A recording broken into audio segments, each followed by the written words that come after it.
والصلاة والسلام على رسوله الكريم وعلى آله وأصحابه أجمعين. أما بعد فأعوذ بالله من الشيطان الرجيم. بسم الله الرحمن الرحيم. والعصر إن الإنسان لفي خسر إلا الذين آمنوا وعملوا الصالحات وتواصوا بالحق وتواصوا بالصبر. وقال النبي صلى الله تبارك وتعالى عليه وسلم: إنكم لتموتون كما تنامون وتبعثون كما تستيقظون ثم إنها الجنة أبدا أو النار أبدا أو كما قال صلی اللہ تعالی علیہ وسلم. میرے محترم بھائی اور دوستو، اللہ تبارک و تعالی نے دنیا اور آخرت میں ان کی ہمیشہ کی کامیابی کا دار و مدار جسم سے نکلنے والے دنیا میں اللہ تعالیٰ نے دیا. کسی کو بیمار، کسی کو حکومت، کسی کے ہاتھ میں جھاڑو، کوئی ریڑھی پر بیٹھا، کوئی جہاز پہ بیٹھا، کوئی خشک روٹی کھا رہا، کوئی پراٹھا کھا رہا. اللہ نے مال میں برابری نہیں رکھی. نحن قسمنا بینہم معیشتہم. خود اللہ تعالیٰ فرماتے ہیں ہم نے تمہارے اندر مال کو تقسیم کیا ہے. تو یبسط الرزق لمن یشاء ادا کر دیا، کسی کا کر دیا. امتحان میں سارے ہیں، مالدار بھی، فقیر بھی. اور دنیا اور آخرت کی کامیابی اور دنیا کے اس امتحان میں کامیاب ہونے کے لیے 4 چیزیں شرط ہیں، جس پر اللہ تعالی ہمیں کہے گا ہاں یہ کامیاب ہے. کامیابی کا مفہوم جو ہم سمجھتے ہیں وہ ہے وہ میاں ادریس جیسی ہماری بھی ٹیکسٹائل ہو، اور یہ اس کو کیا کہتے ہیں، کاسٹک والی کیمیکل، ہمارا بھی کوئی ایسا پلانٹ ہو تو شاید ہم کامیاب ہو جائیں. یہ تصور اللہ تعالیٰ نے کامیابی کا نہیں دیا. فمن زحزح عن النار وادخل الجنة فقد فاز. جو دوزخ سے بچ گیا اور جنت میں چلا گیا وہ کامیاب ہے. ناکام کون ہے؟ قل ان الخاسرین الذین خسروا انفسهم واہلیہم یوم القیامہ الا ذلک هو الخسران المبین. جو جہنم میں چلا گیا اپنے اہل و عیال سمیت وہ ہے ناکام. اس کی من فوقہم پر آگ ہوگی، ومن تحتہم غلل، ان کے نیچے بھی آگ ہوگی. ذلک یصلاح بہ عبادا، یہ وہ نغلہ ہے جس کے اوپر بھی آگ ہو، جس کے نیچے بھی آگ ہو، اور اس کے درمیان میں وہ جل رہا ہو اور مرے نہیں، جل رہا ہو اور مرے نہیں، اس کا کیا حال ہو. ایمان والے کہیں گے، ایک شخص کہے گا انہ کان لی قرین، دنیا میں ایک کافر سے میری شناسائی تھی، اس سے میری راہ و رسم تھی، وہ ہے کہاں مجھے بتاؤ تو صحیح. فرشتوں سے پوچھے گا، وہ کہیں گے وہ جہنم میں ہے، کہیں گے مجھے دکھاؤ. فطلع، تو ہر جنتی کو اللہ نے 4 مین گیٹ دیے ہیں، 4 بڑے دروازے. ایک دروازہ اس کے اور اس کے گھر والوں کے درمیان ہے، ایک دروازہ اس کے اور اللہ کے دیدار کے درمیان ہے، ایک دروازہ اس کے اور فرشتوں کے درمیان ہے، ایک دروازہ اس کے اور جہنم کے درمیان ہے. جہنم کو عبرت کے لیے دیکھنا چاہے گا تو وہ کھل جائے گا، دیکھ سکے. فطلع، تو اس نے ایسے دیکھا. فرآہ فی سواء الجحیم قال تاللہ ان کدت لتردین ولولا نعمت ربی. جب یوں دیکھے گا تو وہ جو کافر جس سے دنیا میں راہ و رسم تھی اس کو کیا دیکھے گا کہ اس کے پاؤں کی ایڑی سے جو آگ اندر جا رہی ہے، اس کی ہڈیوں میں سے گزرتی ہوئی، سینے میں سے گزرتی ہوئی، گردن کو چیرتی ہوئی، کھوپڑی میں سے باہر نکل رہی ہوگی. اس طرح باہر بھی آگ ہوگی اور اندر سے آگ اس کے سر سے باہر نکل رہی ہوگی. تو اس کو دیکھ کر کہے گا شکر ہے میرے اللہ نے مجھے بچا لیا، ورنہ یہ تو مجھے لے گیا تھا اگر میں اس کے پیچھے چلتا تھا. یہ ناکامی کا مفہوم ہے جو ہمیں قرآن دیتا ہے بھائی۔ کامیابی کا مفہوم کیا دیتا ہے؟ جو جہنم سے بچ گیا اور جنت میں چلا گیا، یہ کامیاب ہے۔ یہاں کوئی بہت بڑی تجارت بھی بنا لے تو آخر تو ایک دن چھوڑ کے مر جاتا ہے۔ تو جب آدمی مرتا ہے تو محل سے جنازہ اٹھے یا جھونپڑے سے اٹھے، کام برابر ہوتا ہے۔ اتنے بڑے کاروبار سے میت نکلے یا چھوٹے سے کھوکھے میں سے میت نکلے، پھر کام برابر ہو جاتا ہے۔ تو یہاں کی کامیابی کی انتہا بھی موت پہ آ کے چھین جاتی ہے۔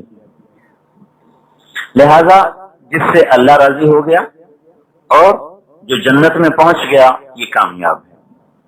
اس کامیابی کے لیے 4 شرطیں ہیں جس کو پورا کرنا ہر مسلمان، دنیا کے ہر انسان پہ فرض ہے۔ مسلمان ہر انسان پہ فرض ہے کہ ابدی زندگی کو بنانے کے لیے 4 کام کرے۔ تو اللہ تعالیٰ نے اس کو یوں فرمایا، والعصر، کہ مجھے زمانے کی قسم، زمانے کی قسم اٹھائی ہے کہ زمانہ چشمدید گواہ ہے، وہ دیکھتا رہتا ہے کون کامیاب ہوا، کون ناکام ہوا، کون ہلاک ہوا، کون عزت پا گیا۔ ان الانسان لفی خسر، ساری دنیا ڈوب گئی۔ یہ جو لفی خسر کا جو لفظ ہے، یہ یہاں ایک بڑا انوکھا سا مطلب ادا کر رہا ہے۔ اللہ تعالیٰ یوں دکھا رہا ہے جیسے انسانی کشتی ساری ڈوب گئی ہو، ساری ڈوب گئی اور کوئی نہ بچا ہو۔ چاہے کنیوں کہا جائے وہ کشتی ڈوب گئی، سارے ہی مر گئے۔ تو اگلا پوچھتا کوئی بچا بھی صحیح؟ ہاں 2-4 آدمی بچ گئے۔ تو اللہ تعالیٰ یوں ایک دم بات کہہ رہے ہیں، ساری دنیا کے انسان ہلاک ہو گئے، ناکام ہو گئے۔ یہ کیسے ہتھوڑا اللہ تعالیٰ نے ذہنوں پہ مارا، سب ناکام ہو گئے۔ تو پھر ذہن میں سوال اٹھتا ہے، یا اللہ کوئی بچ بھی گیا ناکامی سے؟ کوئی بچ بھی گیا؟ تو پھر اللہ تعالیٰ نے کہا ہاں، اللہ، کچھ بچ گئے ہیں، اللہ، کچھ بچ گئے۔ کون؟ الذین آمنوا، جو ایمان لائے۔ اس ایمان کی شرط سے سارے کافر ڈوب گئے، اب کوئی کسی کافر کے مقدر میں کنارے پہنچنا نہیں ہے۔ ایمان کی شرط نے ساری دنیا کے کافر کو دبو دیا۔ وعملوا الصالحات، دوسری شرط کیا ہے؟ اچھے عمل کیے۔ تو اب ان کو آدھے نمبر مل گئے ہیں۔ 4 پرچے ہیں، 4 پرچے ہیں، 2 میں پاس ہو گئے۔ الا الذین آمنوا، ایمان کی شرط سے سارے کافر فیل ہو گئے۔ ایمان لانے پر ایک پرچہ حل ہو گیا، 3 پرچوں میں پاس ہونا باقی ہے، تب پاس کا سرٹیفکیٹ ملے گا، ورنہ کوئی نہیں ملے گا۔ دوسرا کیا ہے؟ اچھے عمل کیے، عمل الصالحات۔ اس پرچے کو حل کرنے سے آدھے نمبر مل گئے، آدھے باقی، تو وہ آدھی کامیابی تک تو پہنچ گیا، آدھی ابھی باقی ہے۔ 50 نمبر مل گئے، یا سمجھو 200 نمبر مل گئے، 200 باقی ہیں، آدھے تک پہنچ گئے، ابھی آدھا کام باقی ہے۔ 2 پرچے حل ہو گئے، 2 ابھی باقی ہیں۔ تیسرا پرچہ کیا ہے؟ وَتَوَاصَوْا بِالْحَقِّ، جنہوں نے اس اللہ کے سچے دین کی آگے دعوت دی اور اس کی تبلیغ کی، یہ تیسرا پرچہ ہے۔ تو کہ اوروں کے دین کے لیے تیار کرنا یہ تبلیغی جماعت کا تقاضا نہیں ہے، اللہ کی طرف سے یہ کامیابی کی تیسری شرط ہے۔ اگر 100/100 نمبر لینے ہیں تو یہ تیسرا کام بھی کرنا ہوگا، وَتَوَاصَوْا بِالْحَقِّ، اوروں کو کہنا ہوگا۔ 3 پرچوں میں پاس ہو گیا۔ اب ان تینوں میں ایمان میں کچھ امتحان ہے، کچھ عمل میں امتحان ہے، کچھ اس تبلیغ کے کام میں امتحان ہے۔ تو ان تینوں پرچوں میں کچھ گھاٹیاں ہیں، کچھ امتحانات ہیں، کچھ اس میں اللہ کی طرف سے آزمائش ہے۔ اس آزمائش پر جب انسان پہنچے اور قدم ڈولنے لگے تو چوتھی شرط یہ ہے کہ ایک دوسرے کو پھر جمانا اور ان کو صبر کی تلقین کرنا اور ان کو حوصلہ دینا، کوئی غم کی بات نہیں، کوئی گھبرانے کی بات نہیں۔ جب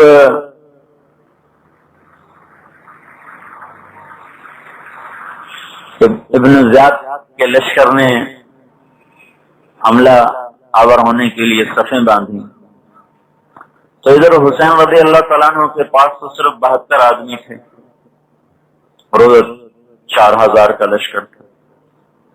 تو ممکن ہے کسی کا دل بیٹھتا، کسی کے جی میں کچھ ذوق پیدا ہوتا۔ انسان جو ہے، ایک نوجوان کھڑے ہوئے، ان کا نام تو نہیں لکھا ہوا، خالی ایک نوجوان کھڑے ہوئے، تو انہوں نے ایک دم بڑے زور سے کہا کہ اللہ کی قسم، ہمارے اور جنت کی حوروں سے معانقہ کرنے کے درمیان صرف ایک بات رہ گئی۔ کیا کہا؟ دیکھو بھائی، ہمارے اور جنت کی حوروں کو گلے لگانے کے درمیان صرف ایک رکاوٹ باقی ہے، وہ اٹھ گئی تو سیدھا جنت کی حوروں سے جا کے گلے لگیں گے۔ وہ کیا ہے کہ یہ کوفے والے ہمیں آ کے قتل کر دیں، تو بس سیدھے گئے جنت میں۔ وَتَوَاصَوْا بِالصَّبْرِ، ایک دوسرے کو جمانا۔ یہ 4 کام ہیں میرے بھائیوں، جو ان 4 پرچوں کو حل کرے گا وہ ہے کامیاب، چاہے وہ انگوٹھا لگانا بھی نہ جانتا ہو، اور جو اس میں فیل ہو گیا وہ ہے ناکام، چاہے ساری دنیا کے علم اس میں پڑے ہوئے ہیں۔ تب پہلی شرط ایمان کی ہے۔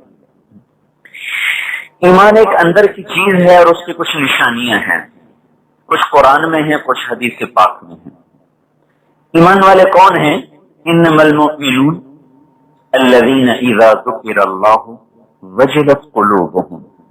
ایمان والے کون ہیں؟ جب اللہ کا نام آتا ہے تو ان کے دل ڈرنے لگتے ہیں۔ وَإِذَا تُلِيَتْ عَلَيْهِمْ آيَاتُهُ زَادَتْهُمْ إِيمَانًا، جب قرآن سنتے ہیں تو ان کا یقین بڑھتا چلا جاتا ہے۔ وَعَلَىٰ رَبِّهِمْ يَتَوَكَّلُونَ، اللہ پر یقین اور اعتماد ان کا کامل ہوتا ہے۔ یہ 3 چیزیں تو اندر کی ہیں، 2 باہر کی ہیں۔ الذین یقیمون الصلاۃ، جو نماز پڑھتے ہیں، ومما رزقناہم ینفقون، اور اللہ کے نام پر مال خرچ کرتے ہیں۔ یہ قرآن سے نشانی ہے، یہ ایمان والا ہے۔ کیا نشانی ہے؟ 5 قرآن سے ہیں۔ اذا ذکر اللہ وجلت قلوبہم، اللہ کے نام سے ان کے دل ڈرتے ہیں، قرآن کو سن کر ان کا ایمان بڑھتا ہے، اللہ پر یقین اور اعتماد ان کا کامل ہوتا ہے، نمازوں کو قائم کرنے والے ہوتے ہیں، اللہ کے نام پر وہ خرچ کرنے والے ہوتے ہیں۔ یہ اندر، یہ قرآن کی نشانی ہے۔ حدیث پاک میں کچھ نشانیاں بتائی گئی۔ حارثہ بن مالک رضی اللہ تعالیٰ عنہ مسجد میں سوئے ہوئے تھے، آپ نے ان کو صبح کے اٹھایا، پاؤں سے ایسے ٹھوکر مارو تو ان کی آنکھ کھلی تو حضور کھڑے تھے۔ کیف اصبحت یا حارثہ، حارثہ کیا حال ہے؟ یا رسول اللہ اصبحت مؤمنا حقا، اللہ کا شکر ہے پکا سچا ایمان والا ہوں۔ آپ نے فرمایا لکل قول حقیقہ فما حقیقت قولک، ہر بات کی دلیل ہوتی ہے، تیرے ایمان کی دلیل کیا ہے؟ تو نے جو کہا میں پکا سچا ایمان والا ہوں، اس کی دلیل نشانی کیا ہے؟ تو نے عرض کی یا رسول اللہ عزفت نفسی الدنیا وشہواتہا، میرا دل دنیا اور دنیا کی لذتوں سے ہٹ چکا ہے۔ ایمان کی نشانیاں بتا رہے ہیں، ہم بھی کہتے ہیں ایمان والے ہیں، تو اب ایمان کی نشانیاں میں بتا رہا ہوں تاکہ اسے ہم اپنا دیکھ سکیں، شیشے میں دیکھ سکیں۔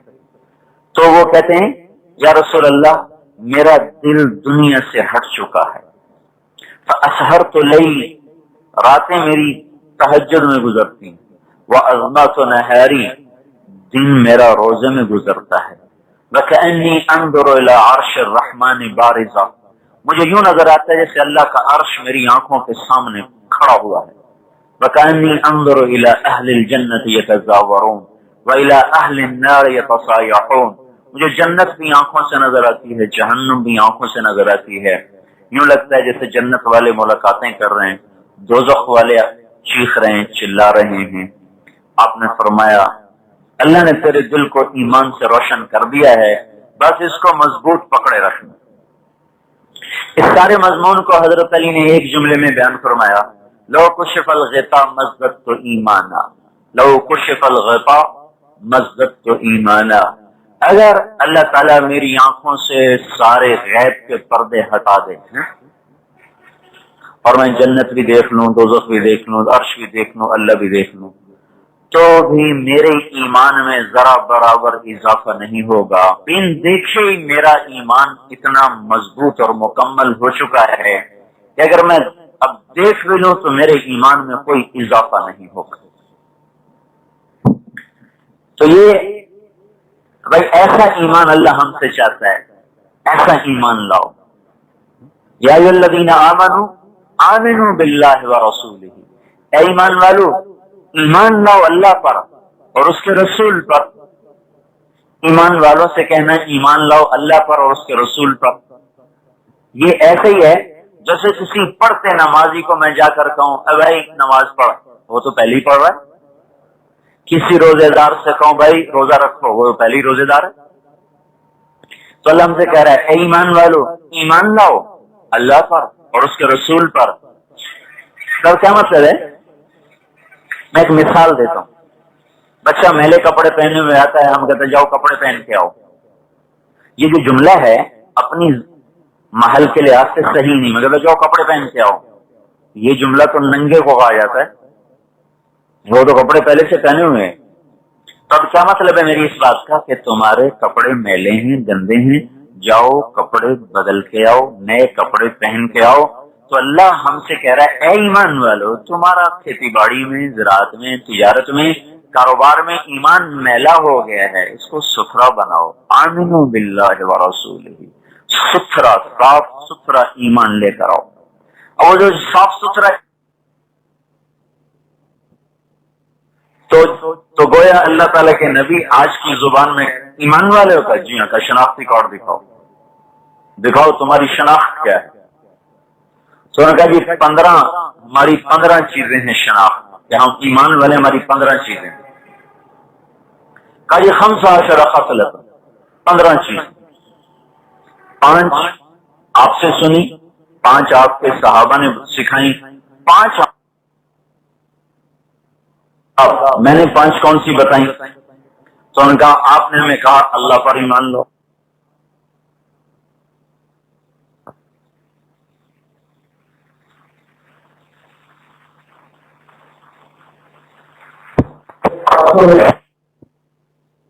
بس ہم نے سیکھی۔ تو اب اللہ پر ایمان، آخرت پر ایمان، رسالت پر ایمان، کتابوں پر ایمان، فرشتوں پر ایمان، یہ ساری اندر کی چیز تھی۔ اب یہ پتہ کہاں سے چلے گا؟ جب اللہ اکبر کی صدا گونجے گی تو کچھ لوگ اٹھ کے مسجد کو چلیں گے، کبھی اس بات کی نشانی ہے یہ ایمان والے ہیں۔ کچھ بیٹھ کے چائے پیئیں گے، گپے ماریں گے، یہ اس بات کی نشانی ہے یا ان کے اندر ایمان ہے نہیں، یا اتنا کمزور ہے کہ ان کو اللہ کی ندا پہ اٹھاتا نہیں۔ ان کا بڑا افسر ان کو بلائے تو چائے چھوڑ کر بھی جائیں گے۔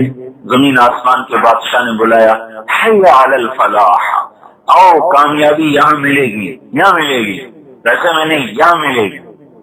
تو نماز ایک نشانی ہے جس سے پتہ چلتا ہے کہ یہ ایمان والا ہے۔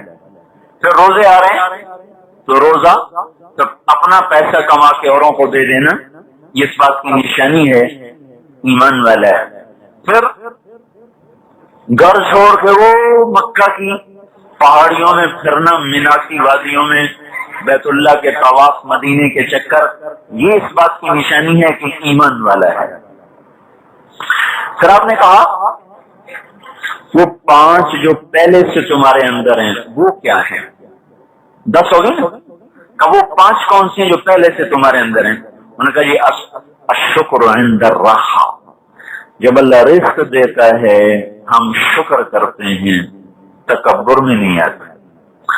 والصبر عند البلاء، جب اللہ تنگی دیتا ہے تو صبر کرتے ہیں، شور نہیں مچاتے۔ والصدق فی مواطن اللقاء، دشمن سے ٹکر ہو جائے تو کبھی پیٹھ پھیر کے نہیں بھاگے چاہے جان چلی جائے۔ والرضا بمر القضاء، اللہ کی تقدیر پہ راضی رہتے ہیں، کبھی اللہ کی گلی نہیں کرتے۔ ترک الشماتۃ بالمصیبت اذا حلت بالاعداء، دشمن بھی تکلیف میں نظر آئے تو کبھی خوش نہیں ہوتا، دشمن کو بھی تکلیف میں دیکھ کر ہمیں خوش نہیں ہوتی۔ یہ تو سگے بھائیوں کی تکلیف پہ خوش ہو رہے ہوتے نا، سگے بھائی سے ٹکر ہو گئی نا، اب اس کی تکلیف پہ خوش ہو رہے ہیں، معلوم ہوا ایمان کہیں سے لیک ہو گیا۔ تو یہ 5 باتیں انہوں نے کہا، 5 آپ سے سنی، 5 صحابہ سے سنی، 5 پہلے سے ہیں، 10 یہ 5 میں دوبارہ بتا رہا ہوں۔ الشکر عند الرخاء، کہ جب اللہ دیتا ہے شکر کرو، والصبر عند البلاء، جب اللہ مشکل میں ڈالتا ہے صبر کرو، والرضا بمر القضاء، اللہ کی تقدیر پہ راضی رہتے ہیں، والصدق فی مواطن اللقاء، دشمن سے ٹکر ہو کبھی منہ نہیں پھیرا، وترک الشماتۃ بالمصیبت اذا حلت بالاعداء، دشمن کو بھی تکلیف میں دیکھ کر خوش نہیں ہوتی تو آپ مسکرانے لگے۔ آپ نے کہا ادباء فقہاء کادوا ان یکونوا انبیاء من خصال ما اشرفها، آپ نے کہا تم تو سارے بڑے با کمال لوگ ہو، بڑے ادیب و فصیح ہو، کیا تمہاری خوبصورت صفات ہیں، یہ تو نبیوں والی صفات۔ پھر آپ نے فرمایا 5 مجھ سے اور لے لو تو تمہارا ایمان مکمل ہو جائے گا۔ میں نے کہا یہ میاں صاحب کا پلانٹ نہیں چل رہا تھا، فلاں پرزہ آ گیا تو پلانٹ چل جائے گا، فلاں پرزہ فٹ ہو گیا تو پلانٹ چل جائے گا۔ تو اللہ کے نبی فرما رہے ہیں 5 مجھ سے اور لے لو تمہارا ایمان مکمل ہو جائے گا۔ وَأَنَا أُوصِيكُمْ بِخَمْسٍ لِيُكَمِّلَ اللَّهُ لَكُمْ خِصَالَ الْخَيْرِ كُلِّهِ، 5 اور لے لو ایمان مکمل، ٹوٹل 20۔ وہ 5 کیا ہیں؟ لا تبنوا ما لا تسكنون، جہاں رہنا نہیں وہاں گھر نہ بناؤ، جہاں رہنا نہیں وہاں گھر نہ بناؤ۔